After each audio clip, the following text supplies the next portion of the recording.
Olá, eu sou a Carla do Pacote Literário e hoje eu vim falar sobre o livro Capitães da Areia, do Jorge Amado. E antes de começar a falar sobre ele, eu quero te pedir que aproveite a vinheta para se inscrever aqui no canal, deixar o seu like, se você gostar do vídeo, porque isso ajuda bastante na divulgação do trabalho do Pacote Literário.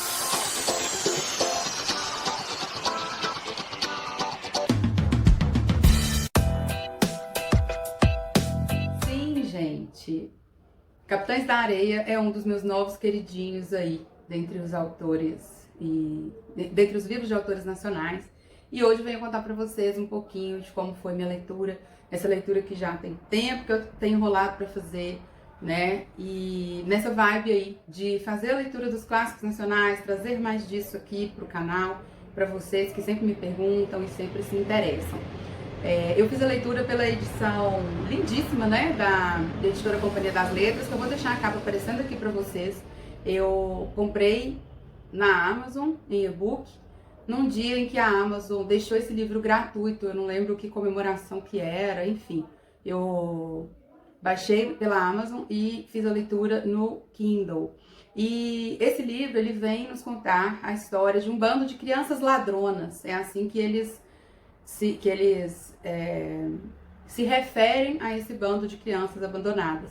Inclusive saem notas no jornal sobre eles e tudo, e eles são as crianças ladronas. Quando, na verdade, eles não passam de um grupo formado por crianças e adolescentes abandonados pelos próprios pais, que passam frio, que passam fome e que praticam furtos, enganam pessoas e praticam vários outros delitos ali, tentando sobreviver. Em cada capítulo do livro, nós vamos conhecer a história de um dos meninos. Às vezes mais de um, mas na maioria das vezes a gente vai conhecer a história de um dos membros dos Capitães de Areia, né? E a gente fica sabendo a trajetória, como que eles foram parar ali na rua.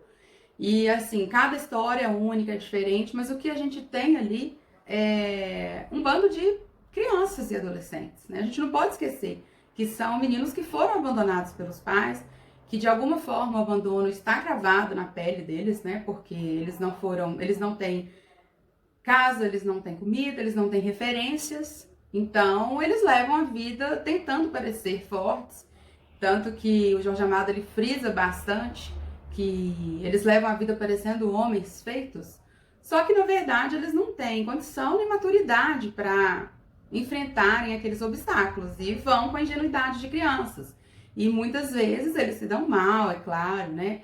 Então, assim, embora muita gente os chame até hoje de trombadinhas, de ladrões, é muito interessante a gente observar o outro lado também, né? Essa questão de índole, será que alguém já nasce destinado a fazer o mal ou é o fruto do que aquela pessoa vive? A falta de condições de evoluir de uma outra maneira, né? Então, ele faz esse paralelo muito bem e eu acho que até hoje, né, o livro continua sendo atual. Algo que me fez refletir sobre a época em que o livro foi escrito, por volta de 1937, ali 1940, e a gente continua tendo, até hoje, as mesmas coisas que a gente tem no livro. Então, agressão policial, gente passando fome, a criança morando na rua, gente sendo torturada para falar alguma coisa nas unidades prisionais. Então, assim, né, quantos anos já se passaram desde quando esse livro foi escrito e a nossa sociedade continua agindo do mesmo jeito. Quer dizer, a evolução não teve nenhuma. Pensando por um outro lado, a gente dói o coração de saber como ficam as vítimas desses meninos, né,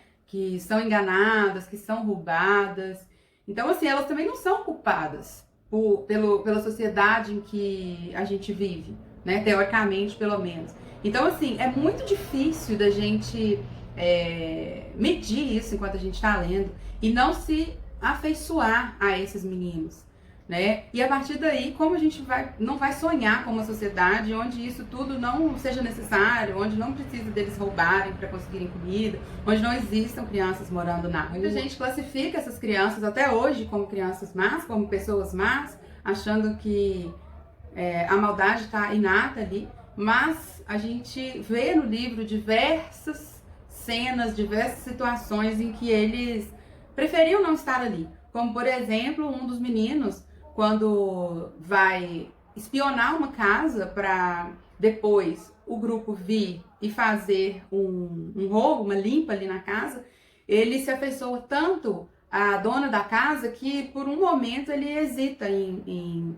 deixar o grupo fazer aquele roubo, né? Ele fala que ela o tratou como gente.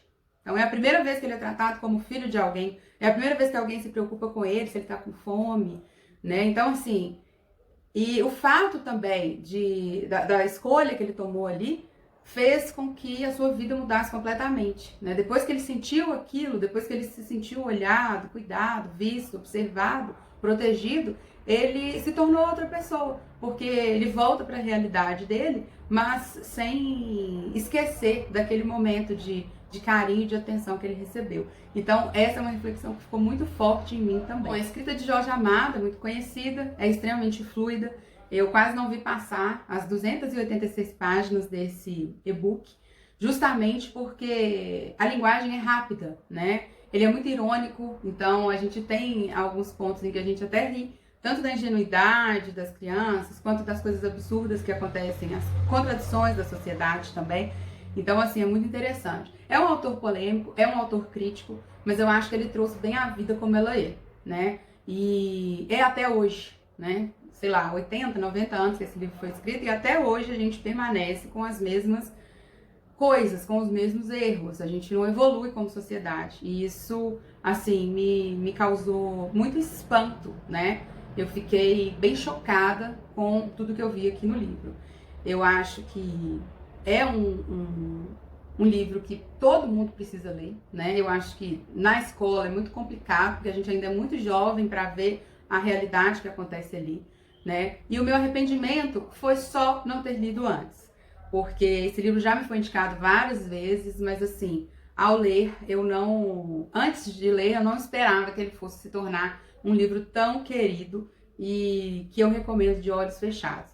Eu gostei muito da forma como tudo é colocado. E você, já leu Capitães da Areia? Tem vontade de ler? Já leu alguma outra coisa do autor e quer me deixar indicação aqui embaixo?